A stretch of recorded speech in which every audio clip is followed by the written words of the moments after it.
बिस्मिल्लाहिर्रहमानिर्रहीम, अस्सलाम वालेकुम नाजरीन। मैं हूं बाबर हयात और आप देख रहे हैं 24/7 उर्दू न्यूज़ पर होम एक्सपेंट्स के ताउन से बाबर हयात शो। नाजरीन, पाकिस्तान और ऑस्ट्रेलिया के दरमियान पहले टेस्ट मैच से कबल पाकिस्तान टीम के लिए बड़ा झटका लगा है।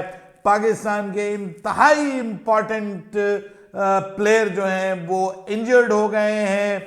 जी हाँ, बिल्कुल दुरुस्त सुना है आपने।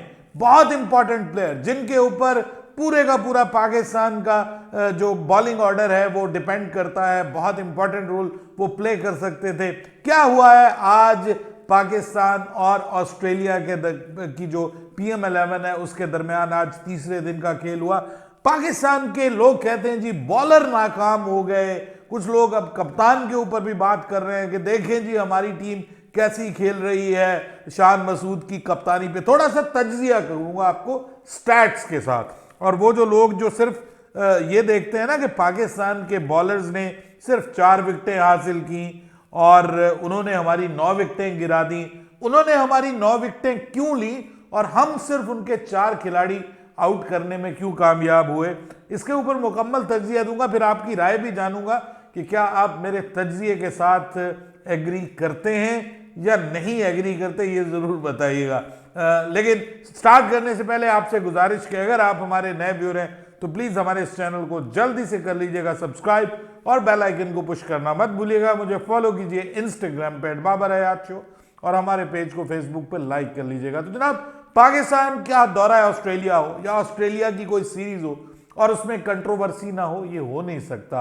और ये कंट्रोवर्सीज अक्सर जब एशियन टीम्स वहां पे जाती है ना तो रेसिज्म के हवाले से, जिसको नस्ल परस्ती कहते हैं, उसके हवाले से कभी ना कभी कोई ना कोई कंट्रोवर्सी जरूर जन्म लेती है। और आपको पता है कि लास्ट टाइम जब इंडिया की टीम वहां पे गई थी तो इंडियन मोहम्मद सिराज के हवाले से जो वहां पर क्राउड में नस्ल परस्ताना किस्म के नारेबाजी की गई थी और कुछ प्लेयर्स के हवाले से की गई थी वो भी अभी कोई माजी का ज्यादा बड़ा माजी का हिस्सा नहीं है, अभी रिसेंट पास्ट में ये हुआ है। अब पाकिस्तान का ये जो PM11 के खिलाफ मैच है उसमें कुछ ऐसा हुआ है कि जिसके ऊपर ऑस्ट्रेलियन बोर्ड ने अब पाकिस्तान से बाकायदा माफी मांगी है। हुआ क्या है जी, हुआ यह है कि जब ग्राफिक्स दिखाई जा रही थी पहले दिन, तो उस दिन जो है वो वहां पर एक कोई ऐसा लफ्ज, मैंने तो वो मिस कर दिया, लेकिन जो रिपोर्ट हुई है वो यही है कि ग्राफिक में कोई ऐसा वर्ड था जो नस्ल परस्ती पर मबनी था और वो वर्ड बाद में रिमूव कर दिया गया। लेकिन उसके बावजूद लोगों ने उसको देख लिया, देखकर उस वर्ड को जो है वो सोशल मीडिया पर फैलाया गया और उसके बाद फिर ऑस्ट्रेलियन क्रिकेट बोर्ड को, क्रिकेट ऑस्ट्रेलिया को इसके ऊपर माजरत करना पड़ी। ये चीज़ें होती है। पाकिस्तानी, इंडियन, श्रीलंकन, बांग्लादेशी टीमें जब इन सेना कंट्रीज में जाती हैं तो ये बहुत बड़ा इशू है जिसको जितना ज़्यादा कंडेम किया जाए उतना कम है। ये नस्ल परस्ती जो है, ये स्किन की बेस के ऊपर जो बात करते हैं, ये इंतहाई घटिया रवैया है और ये हमें ऑस्ट्रेलिया से देखने को मिलता है। ये अभी और भी देखने को मिलेगा। अभी तो टेस्ट मैच स्टार्ट ही नहीं हुआ, अभी तो ये भाई टेस्ट मैच से शुरू के मतलब स्टार्ट होने से पहले की बातें हैं। तो जब टेस्ट मैच पाकिस्तान का स्टार्ट होगा और टेस्ट सीरीज स्टार्ट होगी और से अगर ऐसा हो जाए कि पाकिस्तान की टीम कुछ अच्छा परफॉर्म कर जाए तो फिर देखिएगा कि क्या होता है। और अगर पाकिस्तान की टीम बहुत बुरा परफॉर्म करती है तो फिर चैपल जैसे लोग आ जाते हैं, वो कहते हैं ये टीम भी, ऐसी टीमों के ऑस्ट्रेलिया में आने पे पाबंदी लगनी चाहिए जो यहाँ पे कंपीट ना कर सकें, कंपेटिटिव क्रिकेट ना खेल सकें। आपको याद होगा पाकिस्तान की टीम पिछली बार जब गई थी तो इस हवाले से यही बात की गई थी कि पाकिस्तान की इस तरह की टीम को आना ही नहीं चाहिए ऑस्ट्रेलिया में। बहरहाल ये मामला तो हो गया जनाब रफा दफा। और अब बात कर लेते हैं पाकिस्तान बनाम PM11 और इसी मैच में आज तीसरे दिन के खेल में पाकिस्तान के trump card, possible trump card Abrar Ahmed के हवाले से खबर आ रही है कि अबरार अहमद जो है वो मोस्ट प्रोबेबली जो लेटेस्ट अपडेट्स आ रही हैं वो यही हैं कि वो पर्थ टेस्ट से बाहर हो गए हैं। जी हां, अबरार अहमद, ये बड़ा झटका है पाकिस्तान के लिए। I was considering him a very important bowler for Pakistan. और पाकिस्तान के पास आपको पता है इस वक्त पाकिस्तान गया ही 2 स्पिनर्स के साथ है, if I am not bad. Pakistan के पास कोई और ऑप्शन भी नहीं है सिवाय नोमान के। और अब अबरार अहमद जो है वो एक मिस्ट्री स्पिनर भी थे पहले दिन, और दूसरे दिन उन्होंने बड़ी अच्छी बॉलिंग की थी। और मतलब जो मार्कस हैरिस थे वो उनकी तारीफ करते रहे कि भाई वो बहुत ज़बरदस्त बॉलिंग कर रहा है, और उनको ऐसा लग रहा था कि ये जो मैच जैसे ही आगे बढ़ेगा तो वो हमारी टीम को दिक्कत का शिकार कर सकता है, परेशानी का शिकार कर सकता है। लेकिन आज सिर्फ 8 ओवर करने के बाद वो ग्राउंड से बाहर चले गए और उनके पाँव में दर्द हुई है, उनके पाँव में तकलीफ हुई है। और उसके बाद अब मैंने पाकिस्तान क्रिकेट बोर्ड से रब्ता किया तो पता चला कि उनकी जो पाँव है वो उसका MRI स्कैन करवा लिया गया है, करवाने के लिए उनको भिजवा दिया गया है। MRI स्कैन होगा, उसके बाद पाकिस्तान क्रिकेट बोर्ड के जो ऑफिशियल्स हैं वो ऑफिशियली उनकी इंजरी की नौइयत बताएंगे और बताएंगे कि क्या पॉसिबल है वो पाकिस्तान का जो पहला टेस्ट है पर्थ में, क्या वो खेल पाएंगे या नहीं खेल पाएंगे, इस हवाले से वो बताएंगे। अब पाकिस्तान के पास इसके अलावा ऑप्शन क्या है? देखिए, आज तो पाकिस्तान ने उनकी कमी को बहुत बुरी तरह बर्दाश्त किया है और आज वो सिर्फ 8 ओवर करवा के बाहर चले गए। उसके बाद पाकिस्तान को जो है वो एक प्रॉपर बॉलर की कमी का सामना करना पड़ा और पाकिस्तान के कप्तान शान मसूद कभी इमामुल हक से और कभी बाबर आजम से और कभी जो है वो सऊद शकील से बॉलिंग करवाते रहे।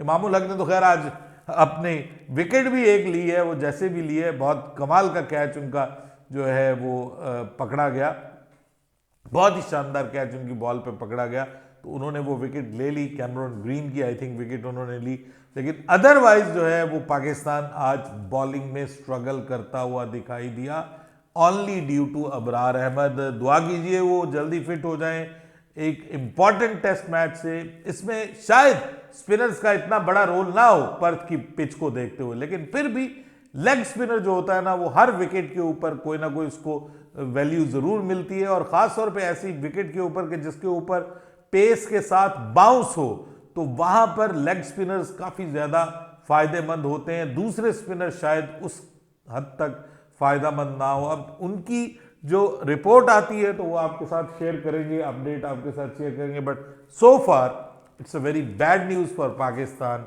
Before the very important test series का स्टार्ट, और वो भी पर्थ के टेस्ट से पहले, और वो भी इतना इंपॉर्टेंट बॉलर कि जो आपका एक सोल आपके पास ऑप्शन नजर आ रही थी ऑस्ट्रेलिया में, आप उसको, मतलब होता क्या है वैसे, ये मैं हैरान हूं कि हमारे जो भी अच्छे बॉलर होते हैं वो अनफिट हो जाते हैं, उनको क्यों अच्छे तरीके से उनकी केयर नहीं की जाती। नसीम शाह हमारा अनफिट हो गया, उससे पहले एहसानुल्लाह हमारा अनफिट हो गया, इस बीच में और बहुत सारे बॉलर्स जो हैं वो हमारे अनफिट होते रहते हैं। तो क्या हमारे बॉलर्स को उस तरह से, मतलब फिटनेस लेवल वो नहीं है, डोमेस्टिक में जब वो खेलते हैं तो उनकी फिटनेस का ध्यान नहीं रखा जाता।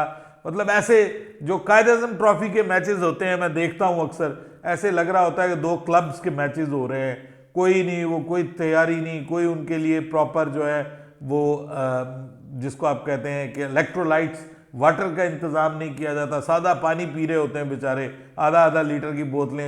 ये तक पूछा जा रहा है तेरा पानी किधर है, मतलब मैंने ये तक सुना है, और तेरे पानी की बोतलें किधर है। पहले से पानी की बोतलें बांटी जाती हैं कि ये तेरी पानी की बोतलें हैं, ये उसकी पानी की बोतलें। तो इस तरह से पाकिस्तान का डोमेस्टिक चलाया जाता है। तो इससे अब आप अंदाजा लगा सकते हैं कि पाकिस्तान के जो क्रिकेटर्स हैं उनका डोमेस्टिक क्रिकेट में किस तरह से ख्याल रखा जाता होगा। और यही वजह है कि जब वो इंटरनेशनल क्रिकेट में जाते हैं, जाके वहाँ पे थोड़ी टफ कंडीशंस में जाके उनको परफॉर्म करना पड़ता है, तो वो अनफिट हो जाते हैं। अब वेट फॉर द बेस्ट, देखते हैं कि क्या अब अपडेट आती है, लेकिन फिलहाल ऐसी खबरें ही आ रही हैं कि शायद वो पर्थ टेस्ट में खेल ना पाए। अब बात कर लेते हैं पाकिस्तान और ऑस्ट्रेलिया की PM11 में बड़ी बात हो रही थी, पाकिस्तान की बॉलिंग नाकाम हो गई, पाकिस्तान की बॉलिंग ठुस हो गई ऑस्ट्रेलिया में, और पाकिस्तान के कप्तान जो है वो भी बेबस नजर आए। पाकिस्तान सिर्फ 4 विकेटें हासिल कर सका, उन्होंने 367 रन भी बना लिए, थोड़ी सी उनका जो है वो बाकी रह गया है डेफिसिट जो है, और कल आखिरी दिन है तो पाकिस्तान ये मैच जीत तो सकता ही नहीं है। देखिए बात ये है कि सबसे पहले बहुत सारी चीजें आपने देखनी होती जब आप एनालिसिस करते हैं। नंबर 1, क्या ये पिच ऑस्ट्रेलिया की पिच लग रही थी आपको? पहली बात तो ये है कि ये ऐसे लग रहा था जैसे वेस्ट इंडीज की पिच है, ठीक है, जैसे जिम्बाब्वे की पिच है, जैसे पाकिस्तान की, इंडिया की पिच, लो एंड स्लो, ऊपर से स्लगिश, हैवी आउटफील्ड, कि चौका लगाते हो तो आपका चौका जो है वो ग्राउंड तक नहीं पहुंचता, ठीक है, बाउंड्री तक नहीं पहुंचता, और बॉलर जनाब खुद भाग के आपको 2 रन रोक लेता है। तो इससे अब आप अंदाजा लगा सकते हैं कि ये सारी कंडीशंस आपको क्या ऑस्ट्रेलिया की बात बता रही।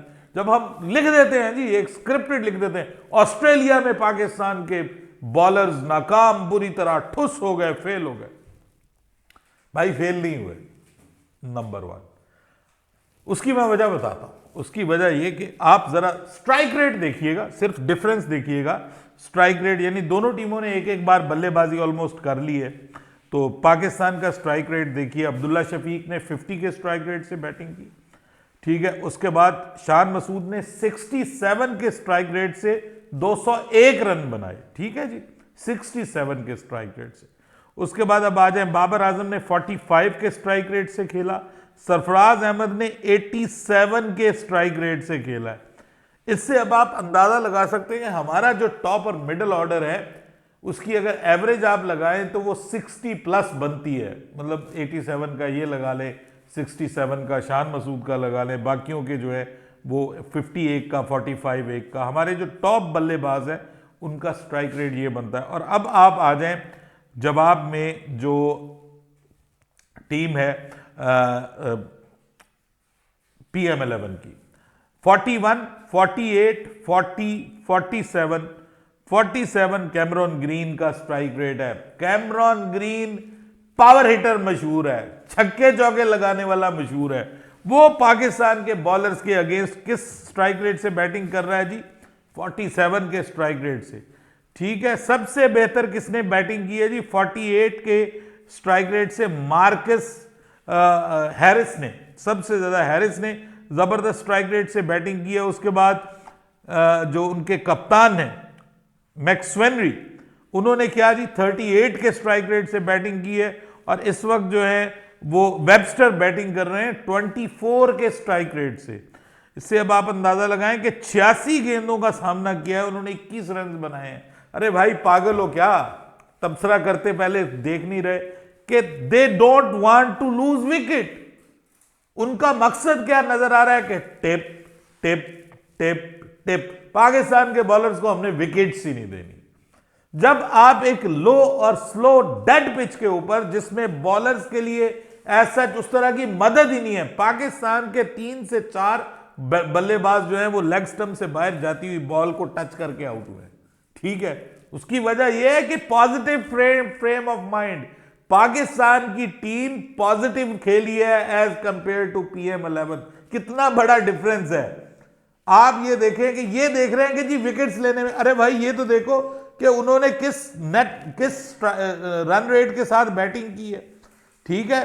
2.6 रन रेट के साथ वो बैटिंग कर रहे हैं, वो मैच को डेड कर रहे हैं। भले उनको पीछे से बताया गया कि आपने अब पाकिस्तान के बल्लेबाजों को बल्लेबाजी का मौका नहीं देना, बॉलर्स को आप थका दें, इनको डेंट कर दें, इनको प्रेशर में ले आए कि इनको विकेट नहीं मिल रही, यहां पे अगले मैच में इनके ऊपर जो है वो बोझ कर पड़ेगा। कम से कम 3 अंपायर्स के फैसले, 3 फैसले ऐसे हैं कि जिनको डायरेक्टली डिबेटेबल कहा जा सकता है। उसमें से एक फैसला जो रेनशाह है उनका है कि वो अच्छे खासे कॉट बिहाइंड थे, बॉल लग के गई थी पीछे और उनको आउट नहीं दिया गया, ठीक है। मतलब अंपायर सीधा LBW आउट है, नहीं दिया गया, लग रहा है, साफ पता चल रहा है LBW है, आउट नहीं दिया गया। उसके बाद 1-2 और डिसीजन ऐसे नॉट आउट। अंपायर ने कसम उठाई हुई है कि ऑस्ट्रेलियन PM11 के किसी बल्लेबाज को आपने ना तो LBW आउट देना है, ना ही कोई वो अगर थोड़ा सा भी डाउट हो तो आपने आउट देना ही नहीं है। अब इस मैच में आपके पास ऑब्वियसली कोई फैसिलिटी अवेलेबल नहीं है रिव्यू की, ठीक है जी, आप जा ही नहीं सकते डीआरएस में, तो आपको अंपायर का फैसला मानना है। सो इसलिए पाकिस्तान ने जो अच्छी चीजें की हैं सर, अपने मेन बॉलर्स को रेस्ट दिया। पाकिस्तान ने ये जो बॉलर्स खिलाए हैं, ये 4 के 4 बॉलर्स जो हैं वो इस मकसद के लिए खिलाए कि इनमें से कौन सा एक खिलाएं हम। ये पहली बार होने जा रहा है पाकिस्तान की तारीख में ये फर्स्ट क्लास स्टेटस है मैच का, और पहली बार मुझे ऐसा लगा है कि कोई ऐसा मैच है कि जिसमें प्लानिंग के तहत आपके जो सीनियर बॉलर्स हैं उनको रेस्ट दिया गया, जो कंफर्म है उनको रेस्ट दिया गया कि भाई हमने हसन अली के साथ जाना है, हमने इसके साथ जाना है, शाहीन शाह अफरीदी के साथ जाना है, हमें तीसरा फास्ट बॉलर कौन सा चाहिए, चौथा स्पिनर जो है अबरार को हमने मौका दिया है, हम दे रहे हैं मौका, वो अनफॉर्चुनेटली अनफिट हो गया, लेकिन मौका ये दिया जा रहा था कि अबरार जो है वो यहाँ की कंडीशन से हम थोड़ा जज करें कि अबरार कैसी बॉलिंग करता है, कि हमने अबरार के साथ जाना है या हमने फिंगर स्पिनर के साथ जाना है, या मतलब दूसरे स्पिनर के साथ। अब देखने का मौका मिला है, फिर लेफ्ट आर्म स्पिनर से बॉलिंग करवाई है, फिर ऑफ स्पिनर से बॉलिंग करवाई है बाबर आजम और इमाम से, देखने के लिए कि फिंगर स्पिनर को ज्यादा मदद मिल रही है या जो लेग स्पिनर है उसको उससे ज्यादा मिल रही है। उसके बाद पाकिस्तान के बल्लेबाजों ने पॉजिटिव बैटिंग की है, जबरदस्त बैटिंग की है, अच्छे स्ट्राइक रेट से बैटिंग की है, पाकिस्तान ने अच्छी एवरेज से रन्स बनाए हैं। तो ये सब कुछ होता है। अब उसमें अब वो अगर कहेंगे जी हमने विकेट ही नहीं देनी, हमने आउट ही नहीं होना, हमने टुक टुक टुक टुक करके मैच को डेड करना है, तो फिर जब आप जितने ज्यादा मोहतात होकर खेलेंगे इस पिच के ऊपर, तो आप विकेट भले ना दें। जब आप ज्यादा मोहतात होकर खेलेंगे, जितनी क्लास की इनिंग्स शान मसूद ने खेली है पूरे इस मैच में, अभी तक किसी बल्लेबाज ने नहीं खेली इतनी परफेक्ट, इतनी फ्लॉलेस और इतने अच्छे स्ट्राइक रेट के साथ। बता दे मुझे किसी और ने खेली है जो अभी से शुरू हो गए हैं जी शान मसूद की कप्तानी देखें, ये कप्तानी है भाई, उनको किसी को 50 से ऊपर जाने नहीं दिया स्ट्राइक रेट में, ये कप्तानी है ना। आपके बॉलर्स जो है वो विकेटें नहीं मिली, लेकिन देखें उनको रन्स कितने पड़े, किसने उनको छक्के चौके मारे हैं जी, खुल के मारा हो, धुलाई की हो पाकिस्तान के बॉलर्स की। पहले धुलाई होती थी पाकिस्तान के बॉलर्स की, जो मिड ऑन और मिड ऑफ के फील्डर पीछे चले जाते थे और आराम आराम से वो सिंगल बना रहे होते थे, आराम आराम से वो डबल बना रहे होते थे, ठीक है, और रन्स दिए जाते थे कि जी जितने बनाने आप बना लो। ऐसा नहीं हुआ जो अभी कह रहे हैं ना, अभी आप देखिएगा इंशाल्लाह ये जो पर्थ का टेस्ट होता है, दुआ करें पाकिस्तान के अबरार अहमद फिट हो जाएं, मुश्किल लग रहा है लेकिन दुआ करें फिट हो जाए तो बहुत अच्छा कॉम्बिनेशन पाकिस्तान का बनेगा। पाकिस्तान के बॉलर्स ने जबरदस्त बॉलिंग की है, मीर हमजा की कई डिलीवरीज अनप्लेएबल रही हैं, इसी तरह खुर्रम शहजाद की कई डिलीवरीज जो है वो अनप्लेएबल रही है। पाकिस्तान के बॉलर्स अनलकी रहे हैं। आज कमेंटेटर्स ये कह रहे थे, ब्रेट ली बात कर रहा था कि पाकिस्तान की ये जो बॉलिंग है इसको आप ऐसे ना लें, ये खासी कंपेटिटिव लग रही है। अगर इस पिच के ऊपर ये ऑस्ट्रेलिया के टॉप के 4-5 बल्लेबाजों को मुश्किलात का शिकार कर रहे हैं तो they can trouble Australian team on Perth and on Melbourne and in Sydney as well. तो ये देखिए जरा, मतलब थोड़ा ध्यान करके, कुछ लोग तबसरा करते हैं जी, ऊपर लिख देते हैं लोगों को खुश करने के लिए कि पाकिस्तान की बॉलिंग नाकाम नहीं हुई। पाकिस्तान मैं समझता हूं कि अच्छी खासी बॉलिंग की है। अब उनकी अप्रोच टुक टुक अप्रोच है और वो इसी मकसद के लिए कि पाकिस्तान को पूरी प्रैक्टिस जो है वो ना करने दी जाए और पाकिस्तान को बहुत अच्छे मोड के साथ यहां से न जाए। बट आई थिंक पाकिस्तान के कप्तान को, पाकिस्तान की टीम को इस मैच से पॉजिटिव्स लेने चाहिए। जो हमारे बॉलर्स ने जान लड़ाई है, जिस तरह से अपना 100% दिया है, वो बिल्कुल जबरदस्त है। कप्तान का जो माइंडसेट है वो नजर आ रहा है और फिर मौका दिया है बॉलर्स को, सब नए लड़कों को खिलाया कि यार इनको, उसने कहा है कि मैंने इसलिए खिलाया है कि 2 प्लेयर हमारे ऑलरेडी, हमें पता है कि उनके अंदर क्या काबिलियत है। मैं चाह रहा हूं कि जो हमने 1-2 और बॉलर्स लेने हैं, हम सबको मौका दें ताकि कोई ये ना कहे कि यार हमें जज नहीं किया गया, हमें मौका नहीं दिया गया वहां ऑस्ट्रेलिया में जाके। तो ये चीज होती है, ये एक पढ़े लिखे कप्तान की निशानी है। ये एक अच्छे कप्तान की निशानी है। मेरी बड़ी अच्छी होप्स है शान मसूद से, और मुझे पाकिस्तान की टीम भी इस सीरीज में पिछली सीरीज से कम अच्छा परफॉर्म करती हुई नजर आ रही है। अपनी राय दीजिएगा कमेंट सेक्शन में। बाबर हयात को इजाजत दीजिएगा। अल्लाह हाफिज।